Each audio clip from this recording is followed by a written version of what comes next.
Hi guys, today my topic is informal project management. The terminology looks, what is this informal project management is? In fact, if you ask me, informal project management is nothing so complicated. It's the project we use it. I classified project management into two categories. One is a formal project management, other is the informal project management. Informal project management, we know what is the objective, the processes are in our mindset, and we execute it because of our intrinsic features and the customer relations that we have got and the confidence. It's nothing something called bypassing the process, but it's something that we have with control of the process and do it. Companies today are managing projects more informally than before. Informal project management does have some degree of formality, but it emphasizes managing the project with a minimum amount of paperwork. Furthermore, informal project management is based upon guidelines, rather than the policies and the procedures that we normally follow in the process industry, which comes under the formal project management. Informal project management mandates what? It must have effective communications, effective cooperation, effective teamwork, and trust. These four elements are absolutely essential for the effective informal project management.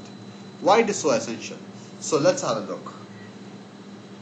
Normally, over the years, as companies become mature in the project management methodology, emphasis goes into the guidelines and the checklist.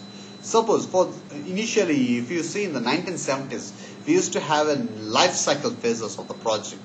Then it has evolved to the policy and the procedure manuals that we are following as per the ISO, as per the Six Sigma, whatever it is. Then guidelines for life cycle phases. Each and every life cycle, planning, executing, monitoring, closing, whatever the life cycle it is, the more meticulous guidelines been given so that nothing get missed. And also there is a general project guidelines which also evolved. Adding with it, there's a project management with concurrent engineering because of especially the fast track projects. This project management with the concurrent engineering has evolved a lot, and the checklist for the periodic review. This whole thing's been evaluated, if you see, from the 1950s, from the Second World War when it had happened. From that time to now, life cycle phases, policy procedure manuals, guidelines for each life cycle, general project guidelines, and checklist with the project review periods plus project management with concurrent engineering. These are the things which have been evolved. Now, adding to it, there are critical issues of the project. If you ask me, high intensity conflicts and conflict management, life cycle phases, integration, life cycle thinking, uncooperation, grouping problem, poor motivation, coordination issues, contracting issues, competing. These are all the things which falls on the maturity path.